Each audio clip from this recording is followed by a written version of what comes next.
Hello guys, நீங்கள் பார்த்துட்டு இருக்கிறது சினிமணி விஜயபால சேனல். இந்த சேனலில் இப்போ என்ன பார்க்க போகிறோன்னு பார்த்தீங்கன்னா, நம்ம விடாமுயற்சி படத்துலேருந்து இப்போ ரெஜினாவோட ஒரு நியூ போஸ்டர் படக்குள்ள வந்து லான்ச் பண்ணியிருக்காங்க. இந்த நியூ போஸ்டர் என்ன மாதிரி இம்பாக்ட் கிரியேட் பண்ணியிருக்குன்னு சொல்லிட்டு இந்த ஒரு வீடியோவில் டிஸ்கஸ் பண்ணுவோம். அதுக்கு முன்னாடி நீங்கள் இந்த சேனல் புதுசாக இருந்தால் அந்த சேனல் சப்ஸ்கிரைப் பண்ணி பெல் ஐக்கனோட கிளிக் பண்ணி வச்சுக்கோங்க. வாங்க நம்ம வீடியோக்குள்ளே போகலாம். நம்ம விடாமுயற்சி வந்து நம்ம மகிழ் திருமணி டைரக்ஷனில் நம்ம ஏகே அவர்கள் லீடில் ப்ளே பண்ணுறாங்க. இந்த படத்தில் வந்து நம்ம அனிருத் அவர்கள் மியூசிக் பண்ணியிருக்காங்க. இன்னைக்கு ரெஜினாவோட ஒரு போஸ்டர் படக்குள்ள வந்து லான்ச் பண்ணியிருக்காங்க. இவங்களோட போஸ்டரோட நம்ம ஏகே அவர்களுக்கும் நம்ம திரிசாருக்கான போஸ்டர் தான் வந்து மெயினாக தெரிஞ்சது. இவங்க 2 பேர் காம்பினேஷன் இந்த படத்தோட வேற லெவலில் வந்து சம்பவம் பண்ணும். குறிப்பாக இந்த படக்குள்ள இருந்து ஒவ்வொரு கேரக்டரையும் வந்து ஒவ்வொரு நாள் ரிவீல் பண்ணிட்டு இருக்காங்க.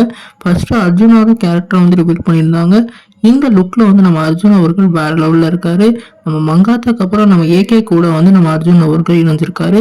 அதனால இந்த படத்தோட எதிர்பார்ப்பு வேற லெவல்ல இன்க்ரீஸ் ஆயிருக்கு. இவங்க 2 பேர் காம்பினேஷன்ல இந்த படமும் வந்து வேற லெவல் வெற்றி பெற நிறைய வாய்ப்பு இருக்கு.